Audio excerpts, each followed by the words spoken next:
जननायक कर्पूरी ठाकुर जो सामाजिक परिवर्तन के नायक थे, उनकी 100वीं जयंती पर विलंब से बिहार के माननीय मुख्यमंत्री नीतीश कुमार जी के लगातार अनुरोध के बाद केंद्र सरकार ने भारत रत्न देने का फैसला लिया। तो स्वाभाविक रूप से देश के संविधान में आस्था रखने वाले, सामाजिक परिवर्तन में अपनी भूमिका निभाने वाले जननायक कर्पूरी ठाकुर के प्रति तो श्रद्धांजलि है ही, नई पीढ़ी को इस बात के लिए अनुप्राणित करेगा कि जननायक के विचार को अंगीकार करते हुए जैसे माननीय मुख्यमंत्री नीतीश कुमार जी ने उसको सरजमी पर उतारा है, उन तमाम तथ्यों का आने वाली पीढ़ी मूल्यांकन करेगी। जननायक कर्पूरी ठाकुर जी की 100वीं जयंती कल हर्षोल्लास के साथ राष्ट्रीय जनता दल बिहार में मना रही है। जनता दल यूं ही मना रही है।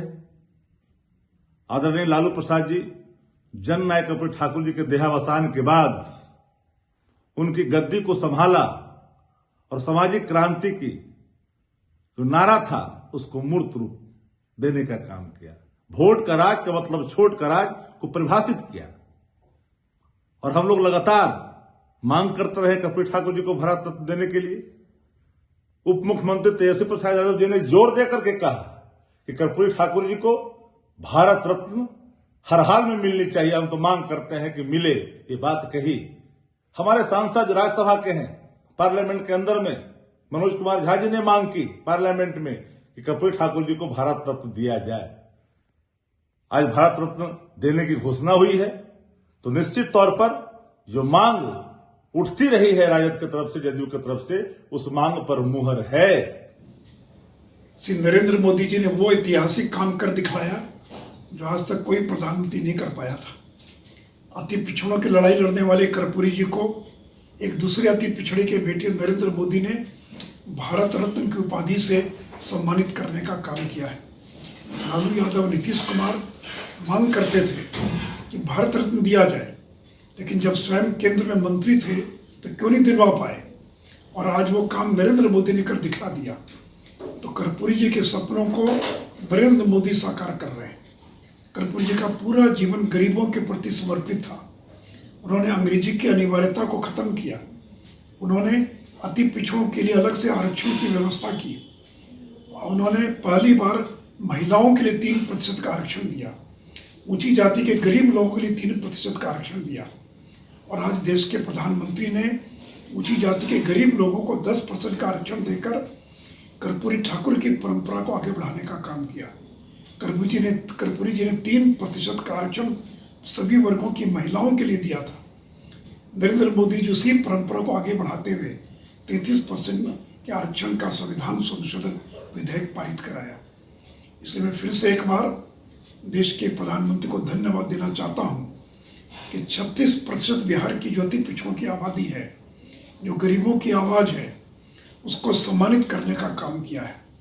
और इसलिए लालू यादव, नीतीश कुमार और कांग्रेस की जिनकी गोद में आज वो बैठे हुए हैं, कर्पूरी जी पूरी जिंदगी कांग्रेस के खिलाफ लड़ते रहे और आज उनके अपने आप को अनुयायी करने वाले लालू, नीतीश कांग्रेस की गोद में जाकर बैठे हैं।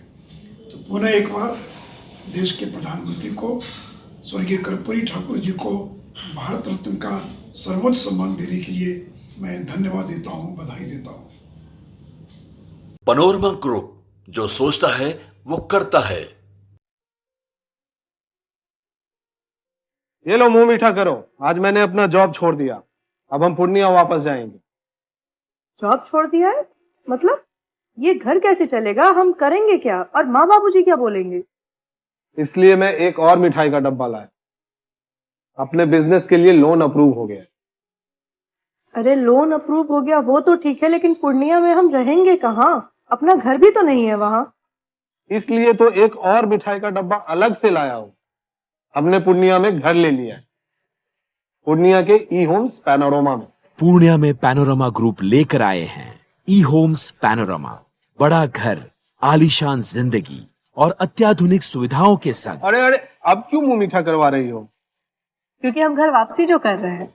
घर वापसी की खुशी पूर्णिया में ई होम्स पैनोरमा के संग। ई homes panorama, luxurious lifestyle redefined.